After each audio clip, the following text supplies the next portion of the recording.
Please subscribe Sadhguru Sai Creations.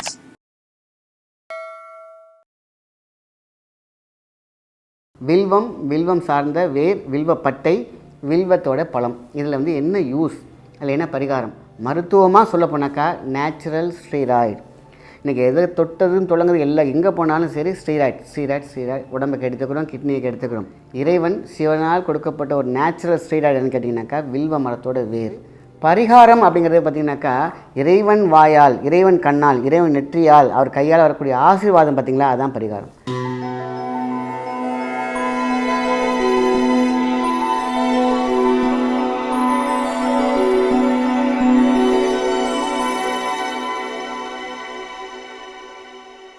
வணக்கம், உங்கள் மாயன் செந்தில்குமார். இன்றைய பதிவு மிக முக்கியமானது. இந்த பரிகாரமும் ரொம்ப ரொம்ப முக்கியமானது. வில்வம் சார்ந்த வேர், வில்வப்பட்டை, வில்வத்தோட பழம். இதில் என்ன யூஸ், அதில் என்ன பரிகாரம்? மருத்துவமாக சொல்ல போனாக்கா நேச்சுரல் ஸ்டீராய்டு. இன்றைக்கி எதை தொட்டதுன்னு தொடங்குறது எல்லாம் எங்கே போனாலும் சரி ஸ்டீராய்டு உடம்புக்கு எடுத்துக்கிறோம், கிட்னிக்கு எடுத்துக்கிறோம். ஆனால் இறைவன் சிவனால் கொடுக்கப்பட்ட ஒரு நேச்சுரல் ஸ்டீராய்டுன்னு கேட்டிங்கனாக்கா வில்வ மரத்தோட வேர்.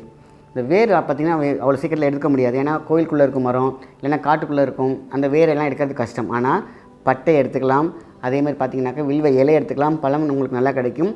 எல்லாமே மிக மிக மிக அற்புதமான மருந்து. பரிகாரம் அப்படிங்கிறது பார்த்திங்கனாக்கா இறைவன் வாயால், இறைவன் கண்ணால், இறைவன் நெற்றியால், அவர் கையால் வரக்கூடிய ஆசீர்வாதம் பார்த்திங்களா, அதுதான் பரிகாரம். இறைவனை தொட்டு இறைவனால் செய்யப்பட்ட, சொல்லப்பட்ட அந்த ஒரு காரியம்தான் பரிகாரம். பரிகாரம்னா எல்லோரும் நினச்சிக்கிறாங்க, இது இல்லைனா இது செஞ்சால் இது சரியாயிடும். இறைவன் பார்வையும் இறைவனுடைய அருளும் இறை தொண்டோடு இருந்தால், சரணாகதியோடு இருந்தாக்கா கண்டிப்பாக எல்லா பரிகாரங்களுமே வெற்றி தான்.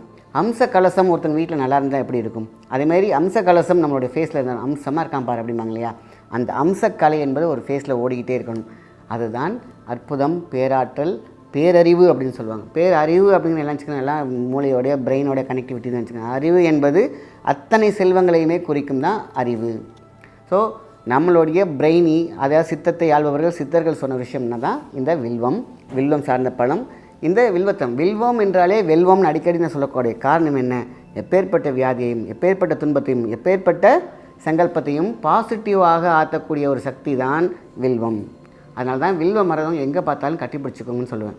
அது கோயில் மரமாக இருந்துச்சுன்னா கையில் அப்படி வச்சுக்கிட்டு, ரெண்டு கையும் உங்களுக்கு தான் மரம் அப்படின்னா கை வச்சுட்டு அப்படியே நெத்தியில் அப்படி வச்சிங்கனாக்கா அப்படியே ஒரு சக்தி உள்ளே போகும் பாருங்கள். உங்களுடைய அப்படியே புதுப்பிச்சு உங்களை அப்படியே பார்த்திங்கனாக்கா நல்ல விதமாக உங்களோட உயிராற்றலை பெருக்கக்கூடிய சக்தி வில்வ மரத்திற்கு உண்டு. நமக்கு என்ன ஆசைப்படுறோமோ நெத்தி மூலியமாக மரத்துக்குள்ளே செலுத்தினாலே போதும், அங்கேருந்து ஒரு சக்தி வரும், உங்களை புதுப்பிக்கும். ஆக மொத்தத்தில் சக்தியாக்கி உங்களுடைய எண்ணம் எதுவோ வலிமை அடைக்க வச்சிடும். அப்போது வில்வ மரம், வன்னி மரம், இதுக்கெல்லாம் அந்த ஆற்றல் உண்டு. இப்போ வில்வத்தை பற்றி பேசுகிறதுனால வில்வம் காய், வில்வம் பழம், இந்த வில்வ பழம் இருக்குது பார்த்திங்களா, எப்பேற்பட்ட மனக்குழப்பத்தையும் தீர்க்கும். அது நம்ம அந்த வில்வ பழத்தை நம்ம நல்லா அது உள்ள இருக்கிற சதையை எடுத்து நீங்கள் ஃபுல்லாக தலையில் அப்ளை பண்ணிவிட்டு, இல்லைன்னா உச்சந்தலையில் அப்ளை ஒரு 1/2 to 1 hour உட்காந்து பாருங்கள், ஒரு தெளிவு இருக்கும். இந்த மனநோய் இருக்குங்க, மனநோயால் பாதிக்கப்பட்டவங்க, அதேமாதிரி பார்த்திங்கன்னா ரொம்ப டென்ஷனாக இருக்கிறவங்க, ரொம்ப ஸ்ட்ரெஸ்ஸில் இருக்கிறவங்க, டிப்ரெஷனில் இருக்கிறவங்களாம் இந்த வில்வ பழத்தை எடுத்து மேலே தடவி பாருங்கள். தலையில் உச்சந்தலையில் வச்சு பார்த்திங்கன்னா அவ்வளோ சூப்பரான ஒரு தெளிவு ஏற்படும். ஏன் அப்படின்னா நேச்சுரல் ஸ்டீராய்டு. வேருக்கும் அந்த பழத்திற்கும் சமூலத்திற்குமே சக்தி என்னென்னா வெல்வோம், வாழ்க்கையை நல்லபடியாக வெல்வோம் என்ற ஒரு அர்த்தம் தான். ஸோ வில்வ இலை, இந்த வில்வ இலை பார்த்திங்கன்னா நிறைய வில்வம் இருக்குது, ராஜ வில்வம் இருக்குது, வில்வம் இருக்குது. ஸோ வில்வ இலைக்கு மகா மருத்துவம் இருக்குது. வில்வம் நைட்டு இலையை போட்டுருங்க, அந்த தண்ணியை மட்டும் காலைல குடிச்சு பாருங்கள். ஒரு கொத்தாவுடைய போட்டுருங்க தண்ணியில், காலைல குடிச்சு பாருங்கள், தீராத நோயும் தீரும். காலில் புண்ணு இருக்கா, அந்த வில்வ இலையை இறச்சி போட்டு பாருங்கள், ஆறாத புண்ணும் மாறும். சக்தி அந்த மாதிரி. சரி, பரிகாரமாக எடுத்துக்கோம் அப்படின்னு கேட்டிங்கன்னா வில்வ இலை.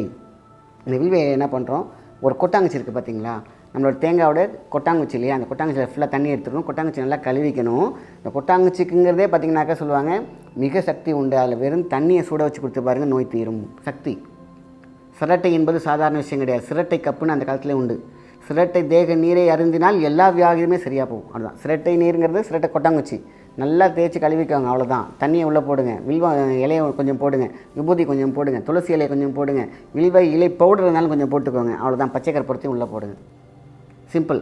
இந்த தண்ணியை நம்ம வீட்டு ஹால்லேயோ இல்லைன்னா அந்த கொட்டாங்குச்சியில் வச்சு, கொட்டாங்குச்சி அசிங்கமாக தெரியுது அவங்க வீட்டில், நீங்கள் என்ன பண்ணுறீங்கன்னா மேலே ஒரு ஃப்ளவர் வாஷ் மாதிரி வச்சுக்கோங்க, அது உள்ள அதை செட் பண்ணிக்கோங்க.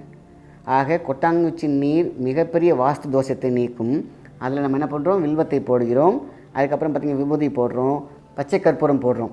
இப்படி அது அந்த பஸ்பத்தை நம்ம வச்சோம்னாலே போதுமான விஷயம்.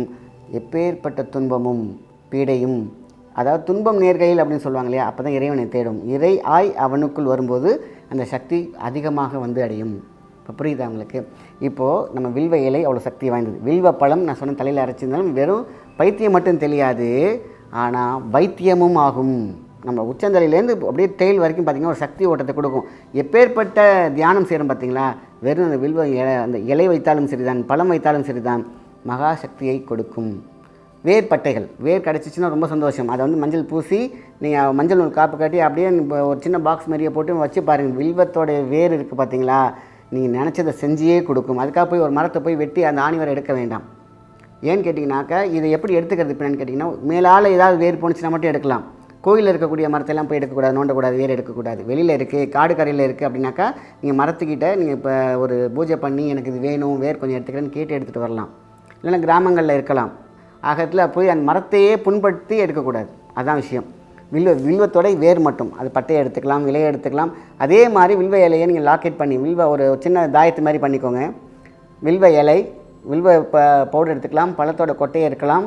ஆக மொத்தத்தில் பச்சை கற்பூரம் போட்டு அந்த லாக்கெட் மாதிரி போட்டு பாருங்கள். காரிய சக்திக்கு மிகப்பெரிய ஒரு விஷயம். வசீகரம், அட்ராக்ஷன், எவ்வளோ பெரிய விஷயம்.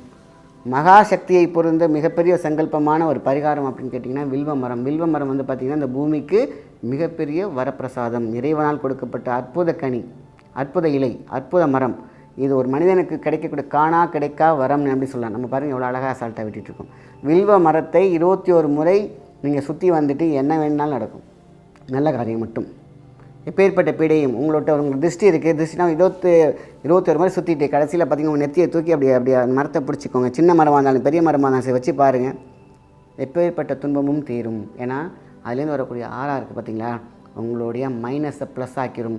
எதையும் செய்து விடலாம், சாதித்து விடலாம் என்ற ஒரு நம்பிக்கை வந்துவிடும். வில்வ மரத்துக்கு அப்படி ஒரு சக்தி உண்டு. அதனால தான் வில்வ குடிநீர் அப்படின்னு சொல்லுவாங்க. வில்வ இலையை நைட்டு போட்டுட்டு காலையில் எழுந்திரிச்சோன்னே ஒரு டம்ளர் குடிச்சு பாருங்கள். சுகர் பேஷண்ட்லாம் அப்படியே பார்த்திங்கன்னா பேலன்ஸில் இருப்பாங்க. தீராத வியாதி, எப்போ பார்த்தாலும் வந்து குடிப்பழக்கத்தில் இருக்கிறவங்கலாம் வில்வ குடிநீர் செம்மையாக இருக்கும். குடிக்கிறாங்களா அவங்களெல்லாம் அதாவது நைட்டு ஃபுல்லாக பார்த்திங்கன்னா வில்வ இலையை போட்டு வச்சுருங்க, அந்த தண்ணியை காலையில் அவங்கள்ட்ட கொடுத்துருங்க.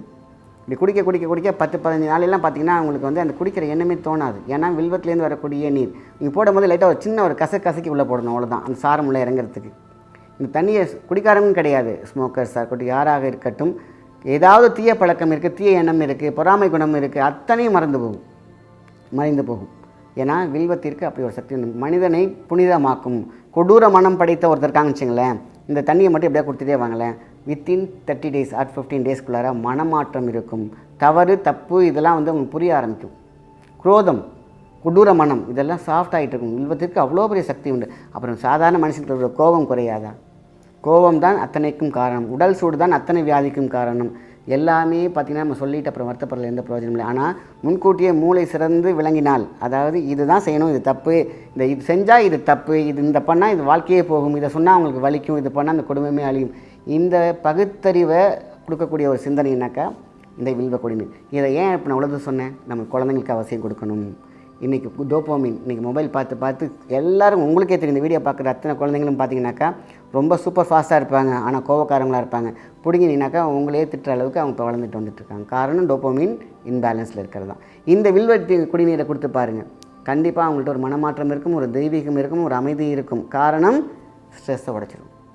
டோப்போமினை பேலன்ஸ் பண்ணி கொடுக்கும். உடல் அழகாக இருக்கும். பொன்போல் மீனும் இறை அருள் உள்ளே வந்துருச்சுனாக்கா வேறு எந்த குறையுமே குழந்தைங்களுக்கு இருக்காது, வேறு எந்த குறையுமே இருக்காது. அதனால் வில்வம் இலை, வில்வம் பழம், வேர் பட்டைகள் அத்தனையுமே தெய்வீகம். எதில் வேணாலும் நான் சொல்கிறத யூஸ் பண்ணலாம்.